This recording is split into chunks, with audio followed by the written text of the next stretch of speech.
None of what you see is real. You've heard me tell you that so many times at this point, you probably are finishing my sentence as I started. We have another example of a gigantic lie told to you by the system, and the system demanded you believed it. And it was all a lie. What does that mean? It means you and I have to adjust things going forward. I'm going to explain what happened and what we have to adjust coming up next on I'm Right.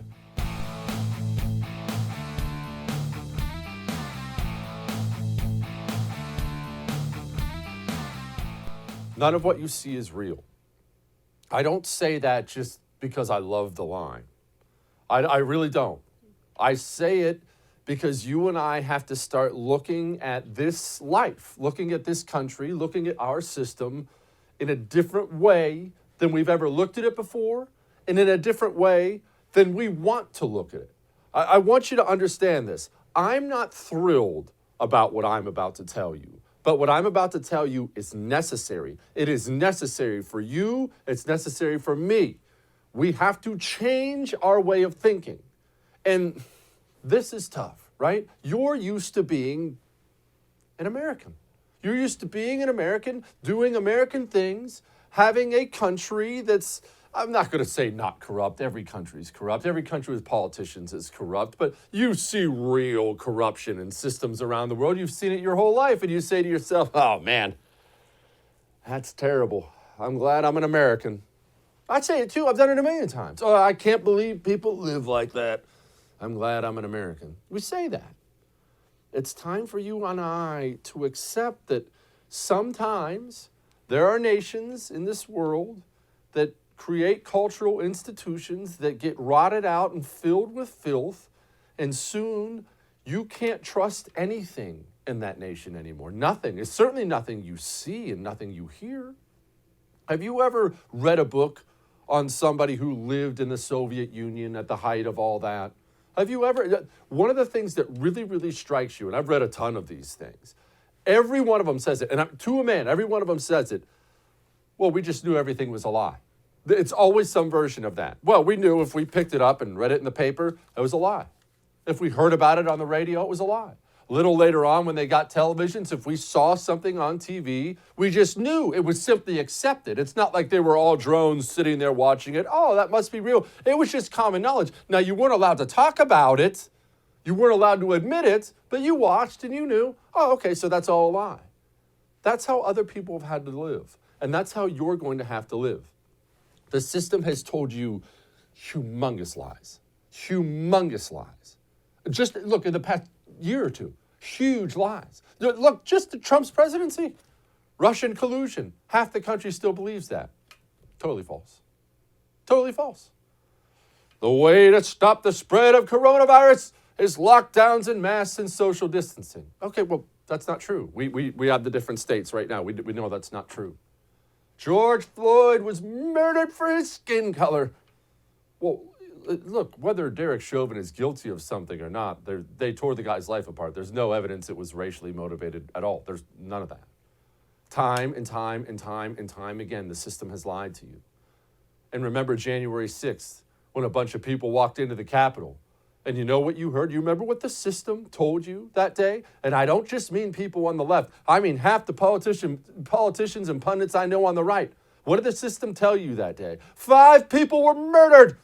Officer Sitnik, Brian Sitnik, this is a direct quote from the Associated Press.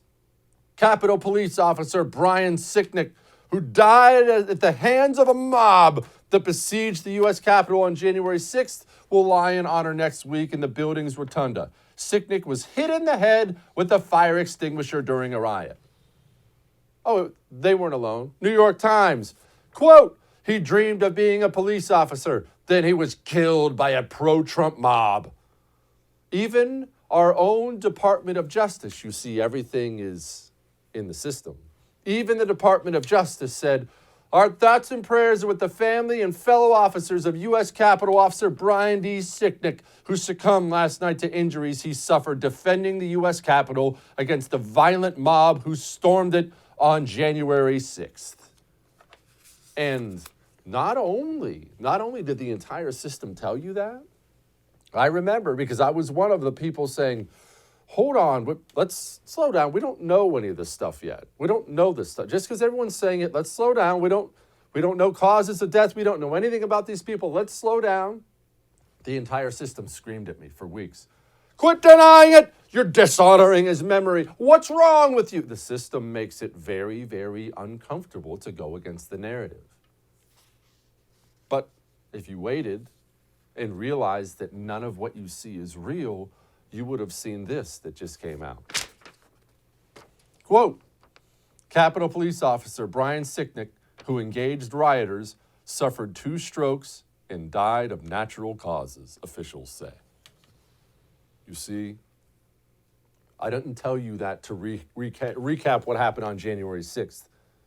And rest in peace, obviously, Officer Sicknick. I didn't tell you that to recap COVID or Russian collusion or any of that. I told you that because there's going to be another big thing. A big thing the system demands you agree with. And it's going to feel so real. And there's going to be video and audio and everyone's saying, everyone can't be saying the wrong thing, right? Everyone's going to be saying it.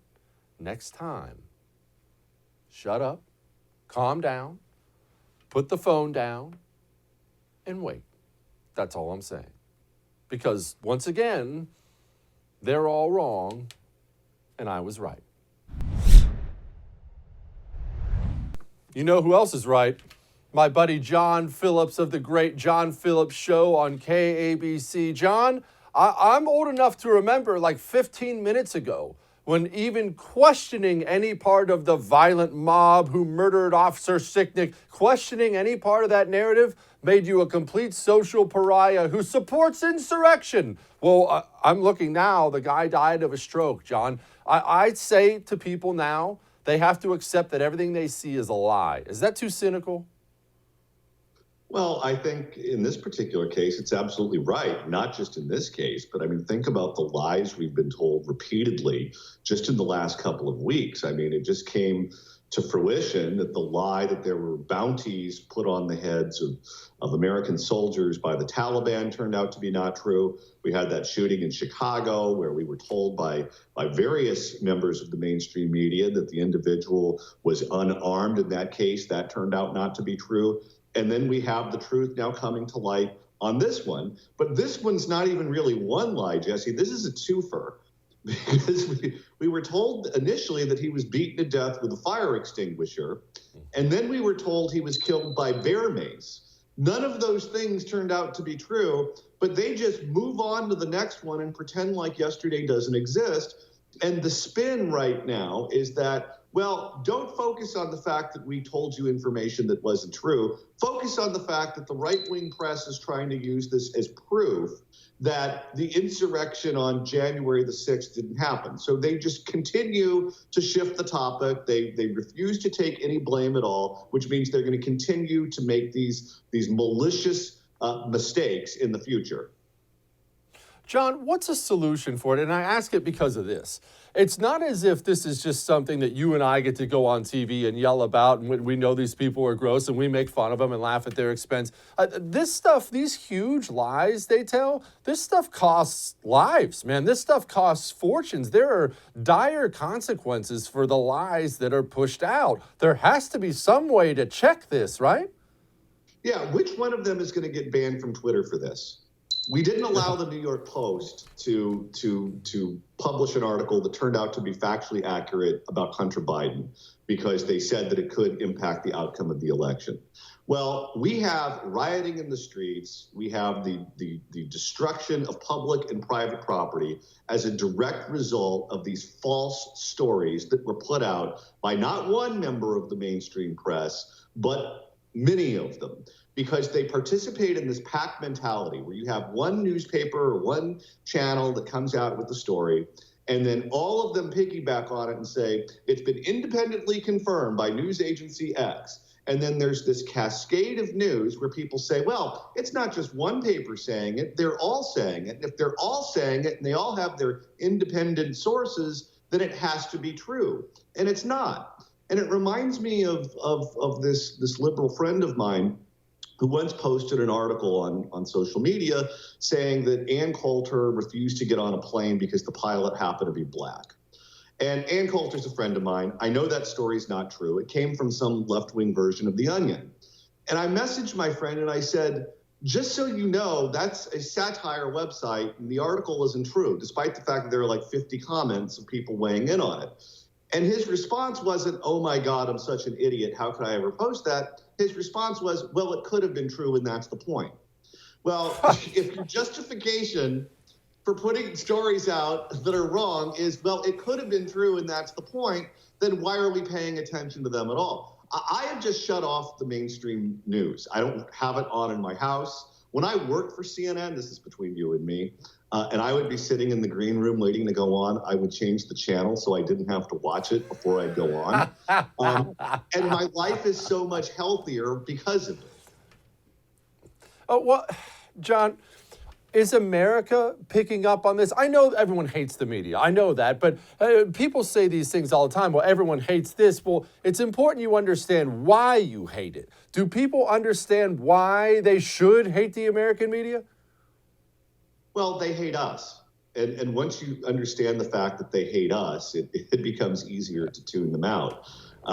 People on our side of the aisle are just as much of a news junkie as people on their side. We just have fewer options. So people always ask me, well, where do I go to get my information? Where do I go to find out what's going on in the world? And I always tell them the same thing. Go to your local news. Go to your local news channels. Go to your local news outlets, because they're so understaffed at this point. They don't have the resources to slant it the way that the cable channels do and the networks do. And plus, you get a good breadth of what's going on. You get the sports, you get the weather, you get a little entertainment report. You're good to go. John, I'm actually glad you brought this up, because I am shocked at the quality level of local news. I understand this is not universal. You don't have to write and yell about the local hack journalist you have. But even here in Houston, which is not exactly a far-right mecca, it's a left-wing city, our local news, they're out there doing great investigative work. Yeah. Even during, the Hurricane Harvey disaster, whenever there's a disaster, they're not out there going for panic clicks on their website. They were organizing, helping people, handing out information. The drastic difference between local news and national news, it's amazing. Why is that? Because they have a better idea of what's going on. There is a guy here in Los Angeles by the name of Bill Maluzhin who just got promoted. He's going to the Fox News channel. He's going to be a big star over there. He was the political reporter, the chief political reporter for the local Fox affiliate in Los Angeles. This one guy broke the French Laundry story with Gavin Newsom when LA County Supervisor Sheila Kuehl voted to shut down the restaurants. He was the one that caught her at her local Italian restaurant having dinner literally that night. And I could go on and on and on and on of other stories that he's broken, but they're accessible to us. So all of these people who own the restaurants or worked in the restaurants who saw the hypocrisy, they could get on the phone and talk to him and say, hey, Bill, this is what's going on, or here are the pictures of the warden at the French Laundry, run with it, and he does. And because of that French Laundry story, we have a recall going on in California. Because of his story on Sheila Kuehl, she's declining to run for re-election in a seat that would have been a safe seat for her to win. It has a real-world impact because it's not coming from a slant. It's not coming from a narrative that was cooked up in some boardroom somewhere in New York. It's just people on the street reporting the news. And that's what the news used to be, and that's what the news should be. Okay, so people like this rock star, I know he already got promoted, but let's assume he got promoted by CNN or something, and he moves to Atlanta, and he just becomes an idiot, a communist, both. He forgets that he's not a real person, or that he's a real person. Well, that's always the threat. And I always tell people this. People think the news is, like Walter Cronkite or Dan Rather or whatever. Having worked at CNN for a couple of contract cycles, I can tell you that they don't do anything different than what we do. Those aren't newscasts. Those are talk shows. I would get booked for these shows sometimes weeks in advance, and they would tell you the subject when you were in the makeup chair. Now, it's fine and dandy, but just understand that it is what it is. It's talk radio on TV, where the host has a slant, the host has a take, the host has a point of view, and that's what's being put out there. But they don't brand themselves as talk show hosts. They brand themselves as news anchors. And that's false. That's not who they are. That's not the product they're selling. But people internalize that and believe because they call themselves that, that's what they are. And it's just not true. John Phillips of The John Phillips Show. Thank you, my brother. Thanks for having me. There you have it. All that may have made you uncomfortable, but I'm right. Now, here's something else that's going to make you uncomfortable. You know I don't like talking about mass shootings. I don't. I just think it's disrespectful, so I don't ever put out the name of the shooter or anything like that, and I haven't done a lot of topics like that on this show. But look around you. There was just another one, and then another one, and then another one. I can't even count how many mass shootings we've had in recent weeks. These shootings, one of the things, if you ever read interviews or watch interviews about the survivors, they say, I'm just shocked that it happened at blank. I mean, one of these took place at a FedEx facility. One of these took place at a grocery store. You need to start carrying your weapon on you at all times. At all times. You must start carrying your weapon on you. And the gear, the way you carry that weapon matters. Northwest Retention Systems. Northwest Retention Systems. You can find them at nwretention.com. They don't have just boilerplate standard, oh, here, we have 10,000 of these. They have custom gear for you. Custom gear for you. Scout chest holsters, I go inside the waistband, whatever you choose to do. Start carrying your weapon on you at all times. Train with it. And when you carry your weapon on you, make sure you have top quality gear. When it matters a lot. nwretention.com. And if you use the promo code Jesse, that gets you 10% off. We'll be back.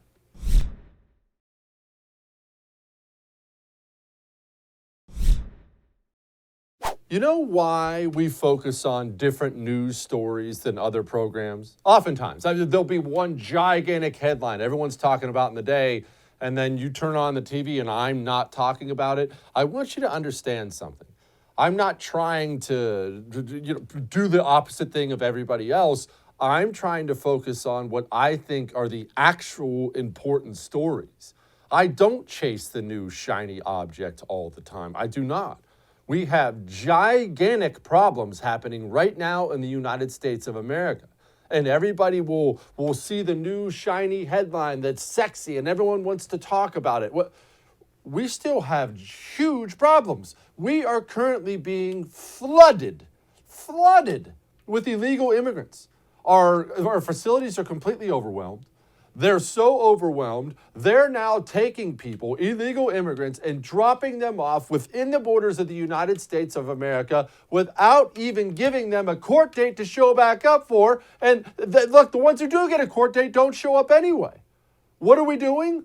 We are artificially increasing the population of the United States of America by the thousands. By the thousands. There isn't a bigger story right now than our system being threatened with collapse because we have a bunch of undocumented illegal immigrants pouring into the country. I was thrilled to see President Trump on TV actually saying something about the big issues. What do you think of the media? Because there's been virtual silence on a lot of the aspects. I would argue if it was a daycare center, you'd be shut down and charged with child abuse. They would not stand for it, and they're playing it down as much as they can play it down. It's a horrible situation, could destroy our country. People are pouring in, but you'll see something as the months go by like you've never seen before. Already it's like you've never seen before. There's never been anything like what's happened at our border. And people are coming in by the tens of thousands. They're walking in.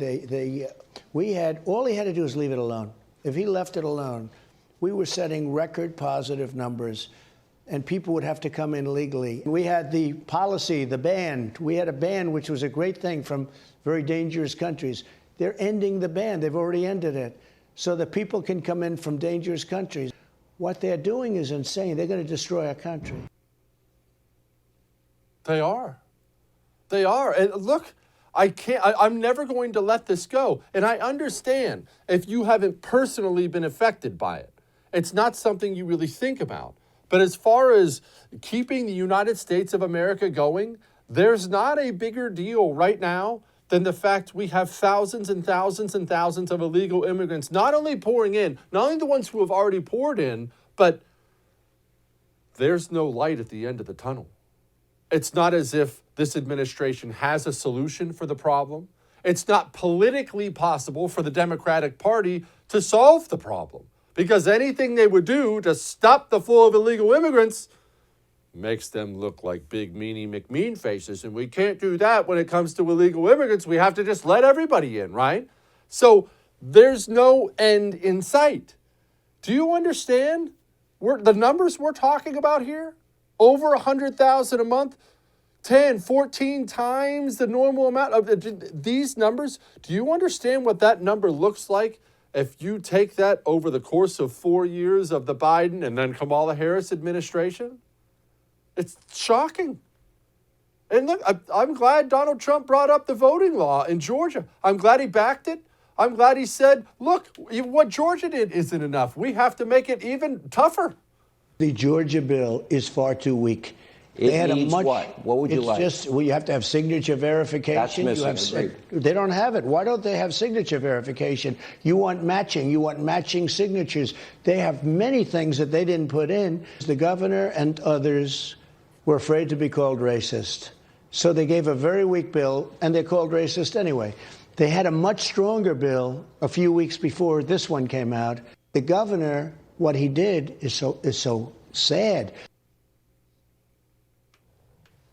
He's right. Another big deal. I mean, let's be frank about this. If these states that have voting irregularities, if these states that make it way too easy to vote, if they don't do something significant to lock that down, it's not out of the realm of possibility that we don't win another election. We're all focusing on Heavy D and 2020, and I'm really excited about this, and woohoo.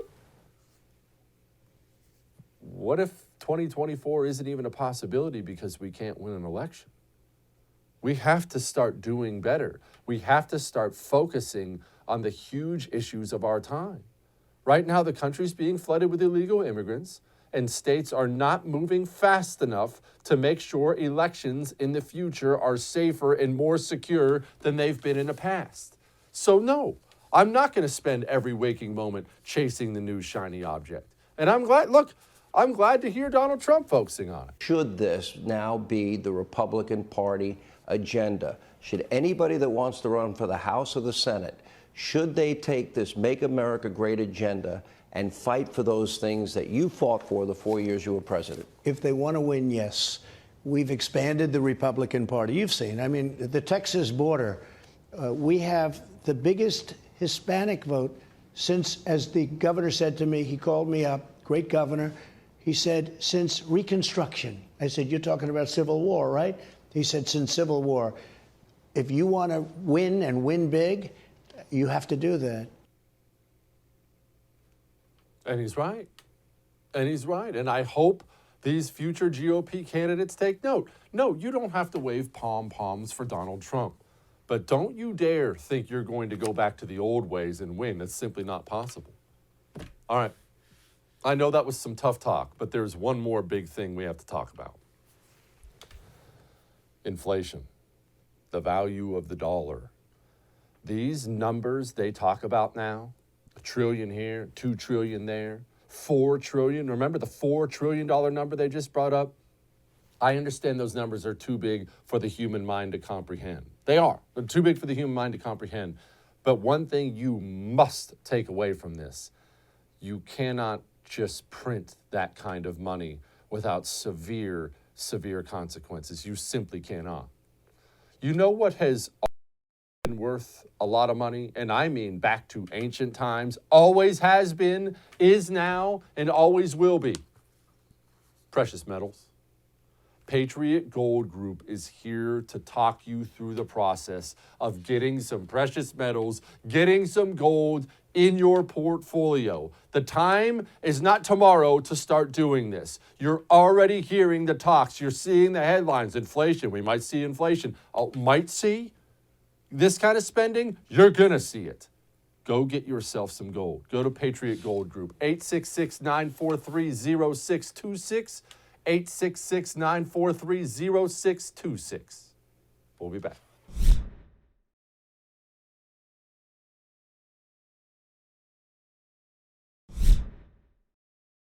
Well, Donald Trump had this to say about this Johnson & Johnson vaccine news. What the FDA did with Johnson & Johnson is so stupid. They want me to do a commercial saying, take the vaccine. Well, And they think that's very important, and I'd certainly do it. But then I call them, I say, let me ask you a question. You just did something. 6 people out of 8 million people, somebody said that Tylenol, women's birth control, all cause far more. 6 people out of 7 million. experienced some difficulty. 6 people, and that's too bad. It's terrible. But they paused it. That's the worst thing you could have done from a public relations standpoint. I think it's very suspect is what they did with Johnson & Johnson, because the only people that are happy about that are Pfizer and Moderna. The only people that are happy about that, because what they did is a terrible, terrible thing. I miss him. Joining me now, someone else who I bet misses him, is Pastor Darrell Scott. He's also the author of the book, Nothing to Lose, Unlikely Allies in the Struggle for a Better Black America. Pastor, I miss having, look, setting aside the political part of it, I miss having a functional adult as leader of the United States of America. Yeah, a functional adult that has interesting observations and opinions that usually turn out to be spot on. Even when he said things like Pfizer is one of the ones happy about this, he knows a lot of the behind the scenes activity that leads into decisions like that. I mean, you have to understand, I know it wasn't just that this administration heard that there were 6 cases out of the 8 million subjects that took the vaccine, and he heard about 6 and said, oh, we better stop. There was some outside influence that went towards that decision being made, and the President Trump is well aware of those type of outside influences, and he's not afraid to call them out. Pastor, what kind of influences are we talking about here? Because this reeks of corporate competitor stuff to me. I don't want to point fingers at anyone individually because I don't know, but this reeks of maybe a competitor of Johnson & Johnson has a steak dinner with the right guy and gets something yanked. Have I read too many books, or is it something along those lines? It's something along those lines. I could see them meeting with their lobbyist team and their Oppo guys and getting together and who can get through to the administration and impose upon them the severity of this and that they need to do a pause, because going forward, they basically eliminated the competition. I mean, nobody is going to voluntarily take that Johnson & Johnson vaccine now. They're not going to do it, because the American public hears, the talking points, and all they know is Johnson & Johnson vaccine causes blood clots. So if I have a choice between the Johnson & Johnson and another vaccine, I'm going with the other vaccine, which just happens to be Johnson & Johnson's competitor. Whoever did that, they got a bonus for getting it done. I can't believe that all worked out like that. It's amazing how that worked. Pastor, are we uniquely panicky and uninformed, or is this just the human condition and that's how people are? That's how people have always been. Listen, that's the human condition, especially in this 21st century information age. Disinformation is allowed to spread faster than information is spread. why'd you go to the right? I mean, obviously those are your true beliefs, but why not just lie about it and make a lot more? I'm dead serious. I think about this all the time. I see the kind of heat you take online and other places, and I see the kind of heat other great black conservatives take, guys like Burgess Owens and others. I see the kind of things people say about him. I saw some white journalist call Burgess Owens a white supremacist. I'm not even making that up. Why do it? Why not? Why bother with it? I mean, you know why? Because I'm at the age where I have to lay my head on my pillow at night and confront myself. And the thing is, if you can lay your head on your pillow at night and have what the Bible calls the answer of a clear conscience before God, then you're all right. You know, you don't want to lay your head on the pillow at night and know you're a hypocrite, know you're a sellout, know you're this, know you're that. You don't want to do that. And so you get to a certain age like me where I don't give a crap anymore. Jesse, I'll be 63 years old this year. I don't care. What do I have to care for? I criticized somebody and they said, you're jealous. I'm 63. They're 30. What the heck do I have to be jealous of them for? It is what it is, man. What's wrong with us? I'm getting towards the age, you know, and the older you get, the less you give a crap. And the more you say whatever you want to say. And so it is what it is. I'm getting towards that age. Goodness, Pastor, can you even imagine what I'm going to be like at 63? I do that now at 39. What's wrong with us as a nation? Why are we so divided? And not just divided, going this way. And no, I don't believe it's about feminism or civil rights or environmentalism or any of that. There's something else here. I think it's very much wealthy, powerful people making the peasants squabble while they get more wealthy and more powerful. But who knows? You tell me. It's the media and politics. More particularly, the left-wing media and left-wing politics. They thrive off of division. We saw how Project Veritas exposed CNN, and they showed their whole card that fear sells, and that's what they're trying to do. And it's political, and it's, you know, you have these ones out here trying to. I'll give you an example. We have AOC that's trying to promote a socialist agenda under the guise of a racial equity. And so, hold on, Pastor. Hold on. We actually have that clip. You know what? Play that clip of AOC so everyone can see what he's talking about. The climate crisis is a crisis born of injustice, and it is a crisis born of the pursuit of profit at any and all human and ecological cost. That's right. Which means that we must recognize in legislation that the trampling of indigenous rights is a cause of climate change. The trampling of racial justice is a cause of climate change. What in the world? What? Boy, here's what she's doing. I mean, in the Bible, in the book of Exodus, when God rained down the plagues on Egypt, one of the plagues was darkness in Egypt for 3 days and 3 nights, but it was dark in Egypt, but it was light in the land of Goshen. Like all in Goshen is light and darkness stars. And so she's trying to act like climate change is singling out the blacks and the minorities, but not singling out the whites. And what she's saying, what everybody is trying to say is racism is actually economic classism. I mean, you know, you always have a lower class, middle class, upper class. Jesus Christ said, the poor you'll have with you always. And so she wants to promote this socialist agenda. And what does socialism do? It eliminates the class structures of capitalism. And so she'll do it under the guise of climate change, saying that those with lower incomes can't afford to, I give an example. In an article, it said, well, if it's colder in your area because of climate change and you have a low income, you can't afford to keep the heat on longer. So you're being targeted. It's ridiculous. It's economics. Pastor Darrell Scott. That's all it is, economics. I will see you in the gulags, Pastor. Save a spot for me. All right, man. God bless you. Be good. All right. It's really hard to quit dipping tobacco. It's really hard to quit smoking.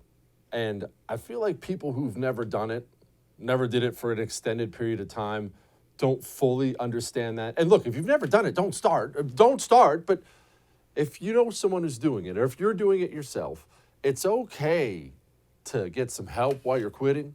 And look, I tried all the stupid things you can do when I was trying to quit dipping. I dipped forever. I tried the patch. I was walking around with a stupid patch on my arm. I tried the gum. I tried sunflower seeds, you name it. Jake's Mint Chew is what works. Jake's Mint Chew gives me options, lets me find the flavor I want. It's tobacco-free and nicotine-free. And for you smokers especially, although this works best for dipping too, they have the little CBD pouches that take the edge off, that edge that comes when you're quitting. Go get some. jakesmintchew.com. That's jakesmintchew.com. Use the promo code Jesse for 20% off.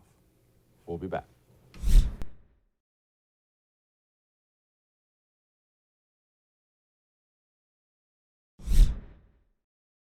Joining me now to talk about social media and the dangerous trends in this country, my friend, editor-in-chief of BonginoReport.com, Matt Palumbo. Matt, Twitter permanently bans James O'Keefe as soon as he destroys CNN. That seems a little odd. CNN and Twitter are two different entities, right? In theory, yes, although I think we all know the media is really all batting for the same team, and it's become more and more evident, especially in the age of social media and mass censorship, that this really is coordinated. You'll see some obscure right-wing figure get banned from Twitter, and then it's Facebook, then it's Instagram, then it's Snapchat, and then by the end of the week, they're banned from Uber Eats, and I don't really see how that happens without any mass coordination.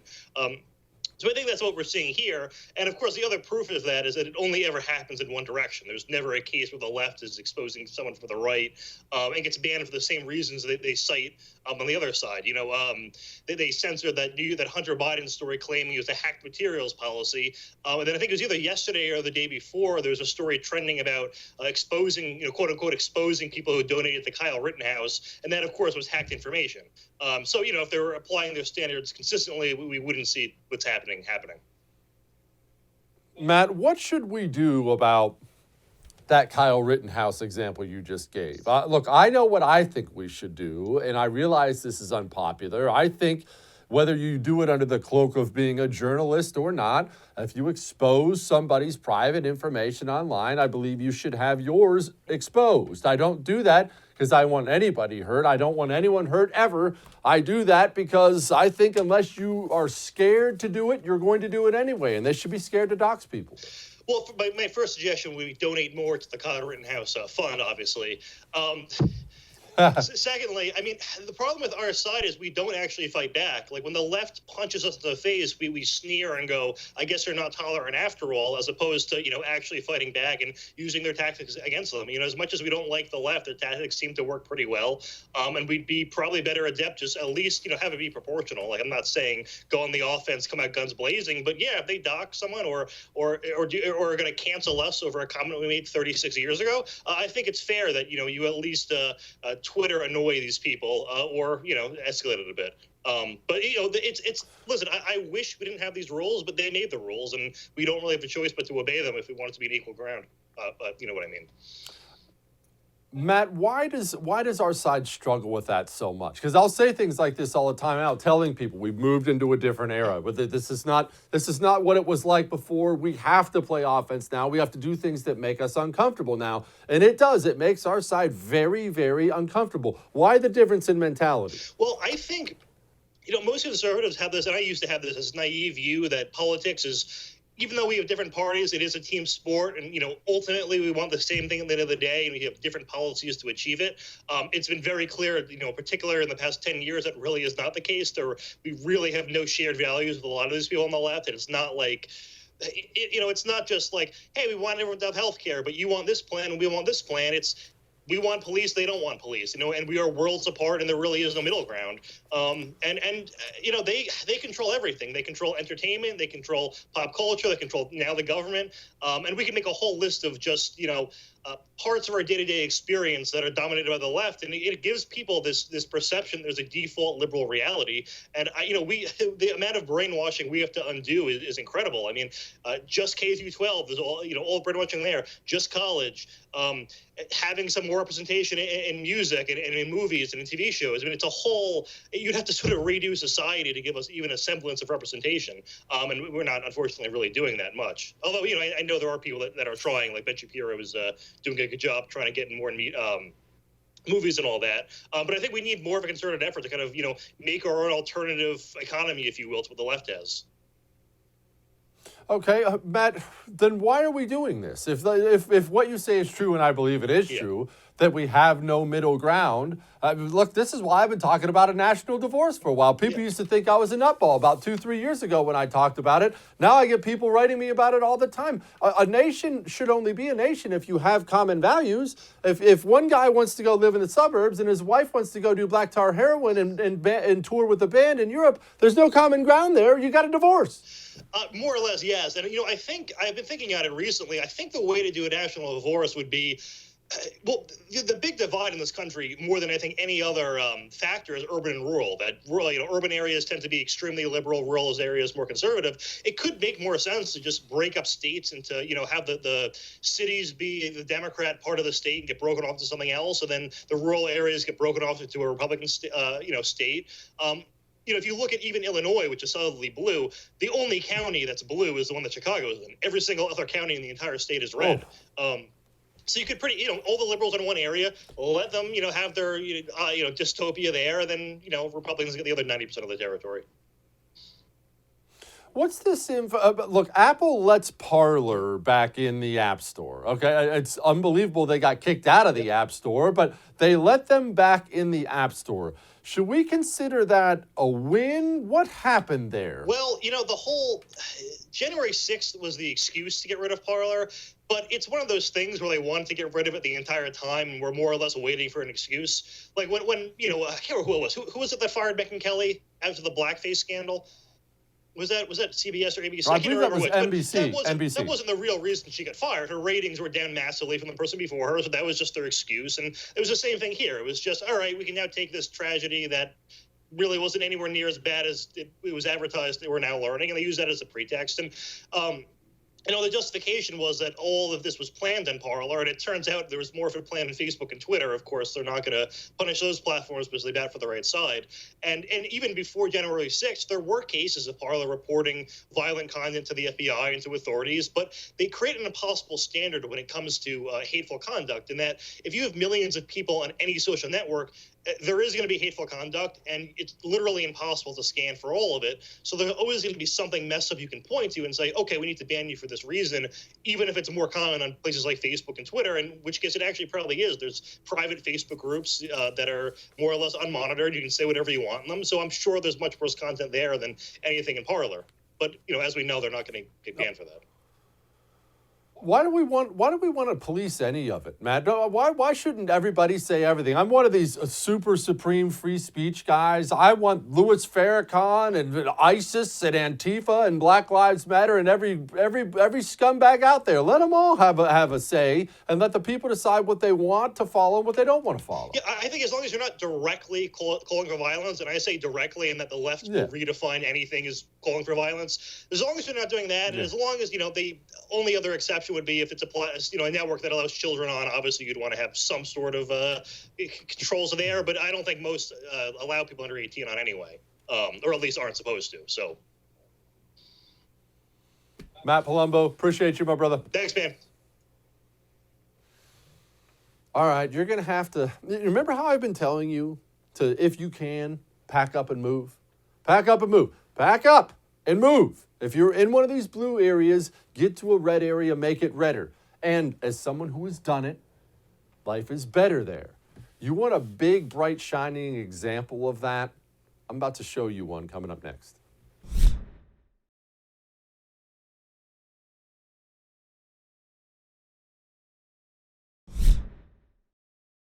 What have I been telling you? Balkanize, move. If at all possible, pack up your stuff and your family and get to a red area and then work to make it redder. Why?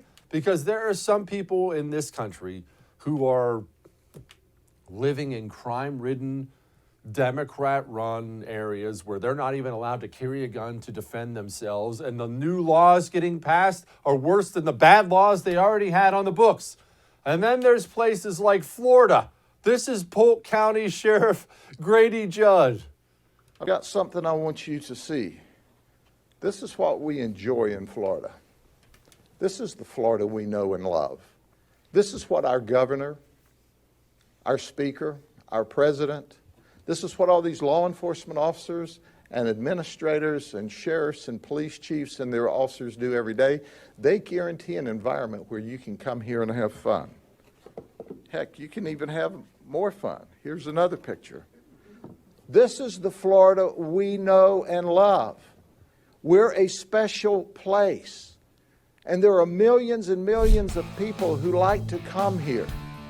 And quite frankly, we like to have them here. So we only want to share one thing as you move in hundreds a day. Welcome to Florida.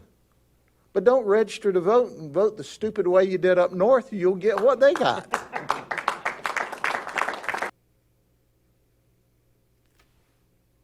I think that's a good way to sign off. I'll see you tomorrow.